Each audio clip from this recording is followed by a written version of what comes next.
무의식은 어떻게 나를 설계하는가 파트 1.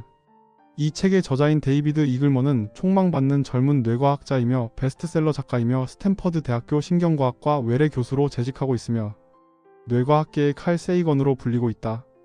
이 책의 영문 원제목인 인코그니토에서 알 수 있듯이 책의 내용은 우리 무의식을 조종하는 보이지 않는 존재들에 대한 탐구이다. 당연히 내가 선택한 것들은 오로지 나의 의지와 이성에 의해 선택했다고 생각한다면 이 책에서는 그 생각이 잘못되었음을 상세히 밝혀준다. 책의 내용을 살펴보자. 1장 내 머릿속에 누가 있는데 내가 아니야. 우리의 뇌는 두개골이라는 보호막에 둘러싸여 있으며 뇌는 뉴런이라고 불리는 세포와 교세포로 이루어져 있는데 이 세포들이 수천억 개나 된다. 각각의 세포는 초당 최대 수백 번 다른 세포에 전기 펄스를 보낸다. 전형적인 뉴런은 이웃 뉴런들과 약 1만 번 접속한다. 뇌 조직 1세제곱센티미터에서 이루어지는 접속 횟수가 은하수의 별들의 숫자와 맞먹는다. 우리가 하는 행동, 생각, 경험의 수없이 다양한 측면들이 광대하고 촉촉하며 화학물질과 전기로 움직이는 신경계와 불가분의 관계로 묶여있다. 두뇌는 바로 우리 자신이다. 목소리는 축음기가 나오기 전까지는 저장할 수 없었다. 목소리에는 무게도 냄새도 없다. 목소리는 손으로 잡을 수도 없다. 그리고 생각의 경우도 마찬가지다. 그러나 목소리와 마찬가지로 생각도 물리적인 영향을 받는다. 뇌가 바뀌면 우리가 할 수 있는 생각의 종류도 바뀌는 것을 알 수 있다. 깊은 수면 상태에서는 생각이 존재하지 않는다. 그러나 뇌가 꿈을 꾸는 수면 상태로 옮겨가면 여러 생각들이 저절로 나타난다. 낮에 우리는 널리 받아들여지는 정상적인 생각을 한다. 그리고 사람들은 알코올, 마약, 담배, 커피, 운동 등을 뇌의 화학적 칵테일에 첨가해서 그런 생각들을 열심히 조정한다. 물리적인 뇌의 상태가 생각의 상태를 결정한다. 물리적인 뇌는 정상적인 생각이 기능하는데 절대적으로 필요하다.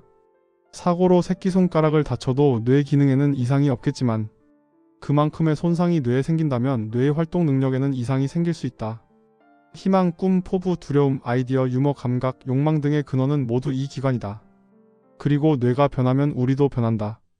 뇌를 공부하면서 우리는 행동과 생각과 느낌 대부분을 우리가 의식적으로 통제하는 것이 아니라는 교훈을 얻게 된다. 이런 것들은 뉴런들로 이루어진 광대한 정글이 알아서 프로그램을 운영한다. 뇌는 스스로 쇼를 진행한다. 우리의 의식은 증기선에 몰래 숨어든 아주 작은 밀항자와 같다. 이 밀항자는 발밑에 존재하는 거대한 기계에 대해 모르면서 여행의 공을 자기 몫으로 돌린다. 의식하지 못하는 신호가 남성들에게 어떤 영향을 미치는지에 대한 실험이 있었다. 피험자인 남성들에게 여성들의 얼굴 사진을 보여주면서 얼마나 매력적인지 점수를 매겨보라고 했다. 그런데 제시된 사진들 중 절반은 여성들의 눈동자를 실제보다 크게 확대한 사진들이었다. 그리고 남성들은 눈동자를 크게 수정한 사진의 여성들에게 일관되게 더 큰 매력을 느꼈다. 그들은 그런 결정을 한 이유를 알아차리지 못했다. 그들은 알 수 없는 이유로 특정한 여자들에게 더 마음이 끌렸던 것이다. 그렇다면 이 선택을 한 주체는 과연 누구라고 해야 할까? 대체로 접근이 불가능한 뇌의 작용 중에 여성이 팽창된 눈동자가 성적인 흥분 및 준비 상태와 상관관계가 있다는 사실을 아는 무언가가 있었음이 분명하다. 가장 매력적인 여성을 고를 때 그들은 선택의 주체가 사실은 자신이 아니라는 것을 몰랐다. 선택의 주체는 바로 수십만 세대를 거치며 뇌의 회로에 깊이 각인된 성공적인 프로그램이었다. 대부분의 경우 의식은 의사결정에 관여하지 않는다. 커진 눈동자든 질투든 매력이든 기름진 음식에 대한 사랑이든 상관없이 의식은 뇌의 활동에서 가장 작은 역할을 할 뿐이다. 자연 선택을 거치면서 우리의 신경회로는 조상들이 진화 과정에서 직면했던 문제들을 해결할 수 있게 조성되었다. 뇌도 눈이나 비장과 똑같이 진화의 압박에 의해 형성된 것이다. 정신세계에서 일어나는 일은 거의 모두 우리의 의식적인 통제를 받지 않는다. 의식이 잘 알지도 못하면서 세세한 부분에 간섭하기 시작하면 효율이 떨어진다. 야구공을 방망이로 때리는 일을 예로 들면 시속 160km 속도의 강속구를 치려면 공은 마운드에서 타자에게 0.4초 만에 날아온다. 그런데 공을 보고 예측하고 근육을 움직여 방망이를 휘두르는 모든 과정이 0.4초도 안 되는 짧은 시간에 이루어진다. 우리가 의식적으로 그 현상을 인식하는 데에는 더 많은 시간이 걸린다. 정교한 동작을 수행하기 위해 우리 의식이 그 동작을 인식할 필요는 없다. 의식은 뇌에서 일어나는 일의 중심에 있지 않다. 1824년 독일의 철학자 겸 심리학자인 요한 프리드리히 헤르바르트는 생각 그 자체를 구조적인 수학적 틀로 이해할 수 있다는 의견을 내놓았다. 그는 의식적인 생각과 무의식적인 생각 사이에 경계선이 존재하며 우리가 의식하지 못하는 생각도 있다는 개념을 내놓았다. 1833년 독일의 생리학자 요하네스 페터 밀러는 이상한 현상을 발견했다. 눈에 빛을 비춰도 압력을 가해도 시신경에 전기 자극을 줘도 시각이 인지하는 감각은 비슷했다. 즉, 시신경은 압력이나 전기보다는 빛만 감지한다는 것이었다. 그는 우리가 바깥 세상을 직접적으로 인지하는 것이 아니라 신경계의 신호만 인지하는 것 같다는 의견을 밝혔다. 즉, 신경계가 저 바깥에 무언가가 있다고 뇌에게 말하면 우리는 그대로 믿는다는 것이다. 이것으로 사람들은 물리적인 뇌가 지각과 관련이 있다고 생각하게 되었다. 1886년 제임스 맥킨커텔이라는 미국인이 뇌활동에 걸리는 시간이라는 제목의 논문을 발표했다. 논문의 내용은 질문에 반응하는 속도가 질문에 답하기 위해 해야 하는 생각의 종류에 따라 달라진다는 것이었다. 이는 생각하는 시간을 측정할 수 있다는 뜻이었다. 이는 다른 행동과 마찬가지로 생각 또한 기계적인 바탕을 갖고 있다는 점을 보여주는 것이었다. 프로이트는 환자들의 의식에서 문제가 되는 행동의 원인을 찾을 수 없는 때가 많다는 것을 깨달았다. 그래서 그는 뇌를 기계와 비슷하게 보는 견해를 이용해서 우리가 접근할 수 없는 원인이 저변에 깔려 있을 거라는 결론을 내렸다. 그는 표면적인 행동을 조사하면서 그 아래 무엇이 잠복해 있는지 파악할 수 있다고 믿었다.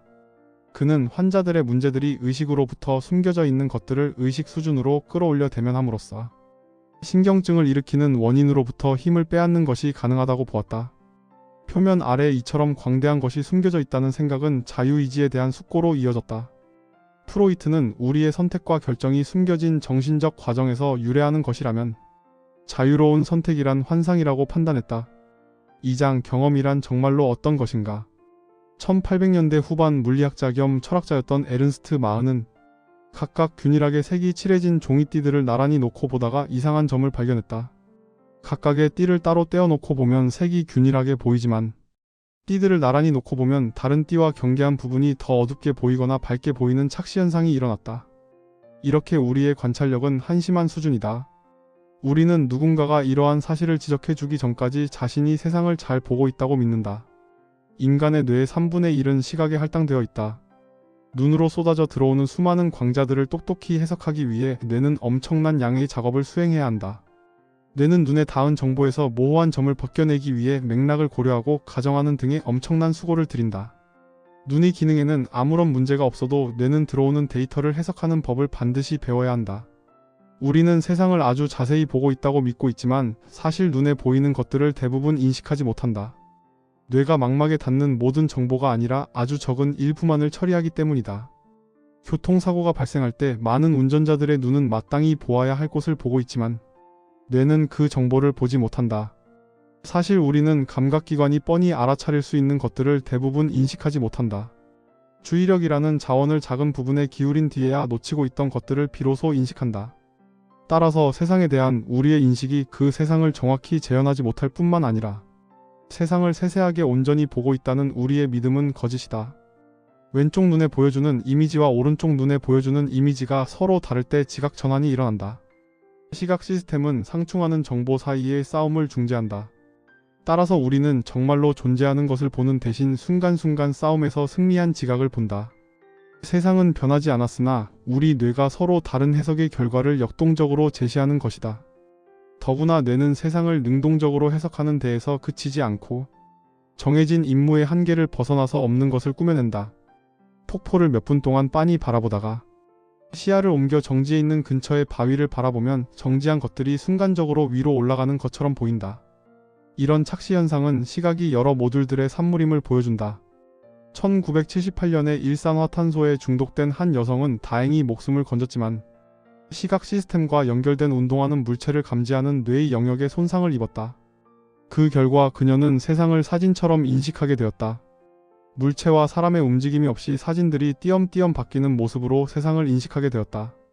폭포 효과와 마찬가지로 움직임을 보지 못하는 그녀의 상태는 위치와 움직임이 뇌에서 별개로 인식된다는 사실을 보여준다. 움직임은 세상을 보는 우리 시각에 그림처럼 덧붙여진다. 보는 법을 배우다. 3살 때 화학약품 폭발로 시력을 잃은 마이크는 43년이 지난 후에 시력을 회복시키는 수술을 받았다. 수술이 잘 되어서 그의 눈에는 아무런 문제가 없는데도 마구 쏟아져 들어오는 정보를 그의 뇌는 어떻게 해석해야 할지 몰라 당황해했다. 그는 해석할 수 없는 선과 색과 빛의 감각을 경험하고 있을 뿐이었다.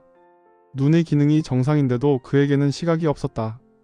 이런 일이 생기는 이유는 뇌가 보는 법을 배워야 하기 때문이다. 시신경을 타고 들어오는 전기, 화학 신호들을 해석하는 법은 훈련을 해야만 한다.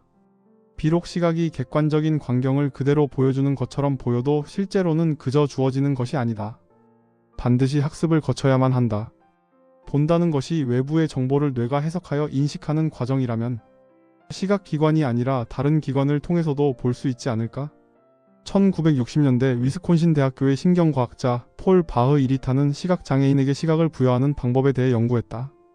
바흐 이리타는 시각장애인에게 촉감을 보여주는 시도를 해보기로 했다. 이마에 비디오 카메라를 부착하고 거기서 들어오는 시각 정보를 변환해 등에 부착된 작은 진동기로 전달하는 방식으로 볼 수 있도록 시도했다. 실험 참가자들은 정말로 촉감을 받아들여 그것으로 앞을 볼 수 있게 되었다. 뇌는 두개골 안에서 절대적인 어둠 속에 갇혀 있다. 뇌 자체는 아무것도 보지 못한다. 자신에게 전달되는 작은 신호를 알 뿐이다. 뇌에게는 신호가 어디서 오는지가 중요하지 않다. 다른 종류의 감각 대체에 대한 연구도 활발히 진행 중이다. 시각장애인인 암벽 등반가 에릭 와이헨 메이어는 입안에 격자 모양으로 설치된 600여 개의 작은 전극을 이용해서 암벽을 오른다. 브레인포트라 불리는 이 장치 덕분에 그는 혀로 앞을 볼 수 있다. 습기와 화학적인 환경 때문에 혀는 훌륭한 뇌 기계 인터페이스가 된다. 눈이 아니라 뇌로 앞을 본다는 사실을 이 장치를 통해 알 수 있다. 우리가 모국어를 어려움 없이 이해하는 것은 글자를 인지하고 번역하는 일이 이미 직접적인 지각으로 전환되었기 때문이다. 뇌로 전달되는 전기 신호도 마찬가지다. 쏟아져 들어오는 전기 신호와 화학 신호를 뇌는 즉각 알아본다. 지각에 대한 전통적인 시각은 감각기관이 받아들인 데이터가 뇌로 쏟아져 들어가 지각하게 된다는 것이었다. 그러나 여러 데이터를 통해 살펴보면 이런 시각은 틀린 것 같다. 스코틀랜드의 신경생리학자 토머스 그레이엄 브라운은 고양이 다리의 감각신경을 끄는 뒤에도 고양이가 트레드밀에서 완전히 정상적으로 걸을 수 있음을 보여줌으로써 근육을 움직이는 프로그램이 척수 조직에 이미 내장되어 있음을 증명했다. 걷기 프로그램이 척수 내에서 생성되며 미끄러운 바닥에서 균형을 잡는 등이 다리의 감각 정보는 그 프로그램을 조정하는 데에만 사용된다는 것이다. 뇌의 여러 감각기관이 서로에게 영향을 미쳐 감각기관이 들려주는 이야기를 바꿔놓는다. 눈을 통해 들어오는 정보는 단순히 시각 시스템만의 몫이 아니다. 뇌의 다른 영역들도 여기에 관여한다. 섬광이 일 때 삐 소리가 2번 동반되면 섬광이 2번 나타나는 것처럼 보인다. 이것은 시각 시스템과 청각 시스템이 서로 밀접하게 연관되어 바깥 세상에서 일어나는 일들에 대해 통일된 이야기를 들려주려고 시도한다는 사실을 말해준다. 이런 연결고리가 많은 뇌는 감각기관의 정보가 실제로 입력되기 전에 예측하는 능력을 생명체에 부여해준다. 학자들은 포착된 데이터의 구축이 아니라 감각기관에서 들어오는 데이터와 기대를 서로 맞춰보는 형식으로 지각이 작동한다는 가설을 1940년대에 이미 검토하기 시작했다. 이 가설의 초기 사례를 제공한 사람은 신경과학자 도널드 맥카이였다. 내부 예측과 감각기관의 정보를 적극적으로 비교한 결과가 지각에 반영되어 있다는 것이다. 이것 덕분에 우리는 감각기관의 정보가 예측과 어긋났을 때에만 주의에 대한 의식이 발생한다는 개념을 이해할 수 있게 되었다. 가령 자전거를 타는 법을 처음 배울 때는 몹시 집중을 해야 한다. 그러나 어느 정도 숙달되어 감각, 운동 예측이 완벽하게 다듬어지면 자전거 타기는 무의식적인 활동이 된다. 우리 감각에 관한 첫 번째 교훈은 감각을 믿지 말라는 것이다. 뇌는 시간과 자원을 절약하기 위해 미리 여러 짐작과 가정을 하고 꼭 필요한 만큼만 세상을 보려고 한다. 우리의 바깥 세상에 대한 지각은 우리가 접근할 수 없는 뇌의 여러 부위에서 만들어진다는 점을 이제 알게 되었다. 3장 무의식이 하는 일. 운전하며 차선을 바꾸기와 같은 일들과 같이 우리는 뇌가 지속적으로 수행하는 수많은 활동들을 의식하지 못한다. 이런 것들은 암묵기억의 한 형태이다. 의식하지 않아도 우리는 문제없이 이 일들을 해낸다. 병아리 감별사의 경우에도 감별 방법을 정확히 어떻게 수행하는지 누구도 설명하지 못한다.